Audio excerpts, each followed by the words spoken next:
A gente já sabe que o transporte marítimo é o principal modal de transporte utilizado no mundo. E com o aumento do comércio global, a demanda é construir navios cada vez maiores para aumentar a capacidade de carga em cada viagem. E quanto maior for a capacidade de um navio, maior será o seu calado. Mas o que é o calado de um navio? Em um resumo simples, calado é o nome dado à profundidade que se encontra o ponto mais baixo da quilha de uma embarcação. É a distância vertical entre a parte inferior da quilha e a linha de flutuação de um navio. Tecnicamente falando, é a distância da lâmina d'água até a quilha, ou seja, significa a profundidade em que cada navio está submerso na água. E por que é importante conhecer o calado? Bom, cada condição de carga e de densidade da água é fundamental para determinar a navegabilidade de um navio sobre zonas pouco profundas, em especial nos portos e nos canais. É importante ressaltar que o calado terá variações no mesmo navio conforme a capacidade de carga a bordo e a densidade da água. Toda embarcação pode flutuar entre um calado máximo, quando ela está a plena carga, e um calado mínimo quando ela está descarregada inteiramente.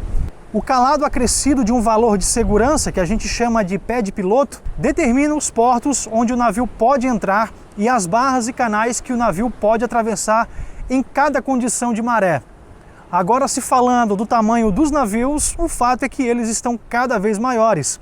A tendência é que sejam construídos mais largo e, consequentemente, transporte uma maior quantidade de cargas. Se a gente for olhar para a linha do tempo, as primeiras gerações de navios porta-container, de 1956 a 1970, tinham um comprimento de 135 a 200 metros e costumavam ter calado de 9 metros e a capacidade para transportar 500 teus. Para que você entenda, um teu é um container de 20 pés. Para simplificar melhor, um teu é um container que pode ser transportado em um caminhão-truque. Já na segunda geração, de 1970 a 1980, os navios mediam 215 metros e tinham um calado de 10 metros e conseguiam levar de 1.000 a 1.200 teus.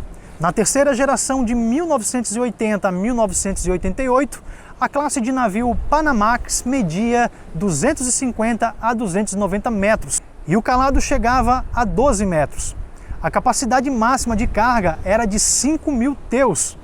Já na quinta geração, dos anos 2000 a 2011, os navios passaram a chegar até os incríveis 397 metros de comprimento, que é o caso do gigante navio Emma Maersk, na qual o calado passou a ser de 15 metros e a capacidade de carga aumentou para 15.000 teus.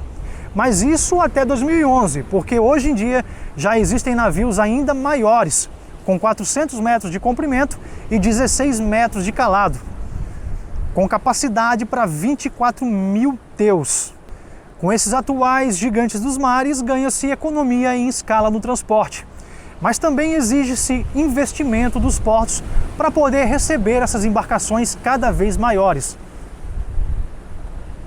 Quanto maior a profundidade de um porto, maior o tamanho das embarcações que podem atracar nele, ou seja, mais produtos podem ser carregados em uma única viagem e menor tende a ser o custo logístico. Mas e como ficam os portos brasileiros? Como poder atender à exigência crescente de ter que possuir cada vez uma profundidade maior para poder receber os maiores navios do mundo? O aumento do tamanho dos navios é uma tendência global, isso a gente já falou. Navios maiores exigem reestruturação na estrutura dos portos, principalmente na questão do calado e do acesso marítimo. Cada centímetro perdido na profundidade do canal significa deixar de receber esses grandes navios, que estão se tornando padrão no mundo todo. E vale destacar que quando nos referimos aos cais dos portos, estamos nos referindo à profundidade do porto e não ao calado. Quem possui calado é o navio, enquanto os portos possuem profundidade. Inclusive eu já vi até matérias em jornais falando de calado portuário.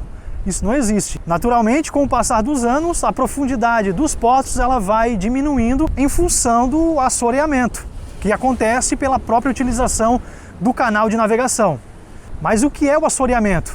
O assoreamento é o acúmulo de sedimentos pelo depósito de terra, areia, argila, detritos e etc.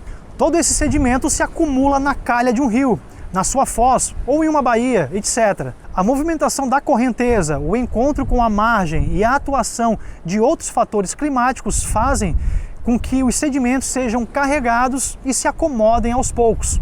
O assoreamento pode afetar a navegabilidade de mares e rios e pode prejudicar especialmente os canais de acessos aos portos.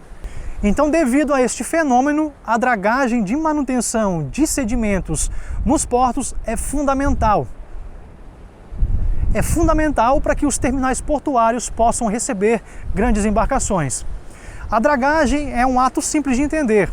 A dragagem é o ato de remoção desses sedimentos com máquinas e procedimentos apropriados, seja para aprofundamento ou manutenção da profundidade ao longo do tempo. Inclusive, eu já tenho um vídeo aí no canal mostrando como que funciona a dragagem de um canal portuário a bordo de uma draga. E para concluir o assunto de hoje sobre o calado, existem diversas formas de expressar o calado de um navio. Por exemplo, calado máximo, expressão que é usada que diz a distância vertical entre a superfície da água e a parte mais baixa da quilha do navio, medida quando esse estiver na condição de deslocamento ou em plena carga, que a gente chama de deslocamento máximo.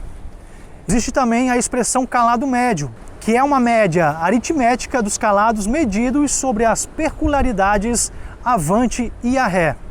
Tem também o calado mínimo, que é a distância vertical entre a superfície da água e a parte mais baixa da quilha do navio, medida quando este estiver na condição de deslocamento mínimo.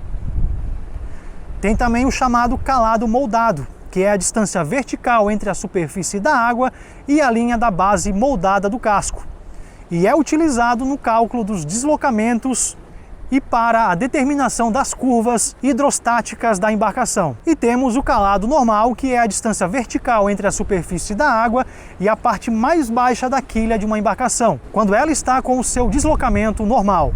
Em alguns casos é obrigatório inscrever no costado das embarcações um conjunto de marcas e de informações sobre o calado, para que as autoridades portuárias possam controlar a segurança da operação dos navios nos canais. E esse foi o nosso vídeo de hoje falando sobre o calado de um navio. Eu espero que vocês tenham compreendido 100% e entendido tudo que eu aqui passei. Mas se você ficou com alguma dúvida, coloca aqui nos comentários. Pedindo também o seu like para ajudar a gente a continuar com esse trabalho aqui no YouTube. Se você puder compartilhar o vídeo também me ajuda.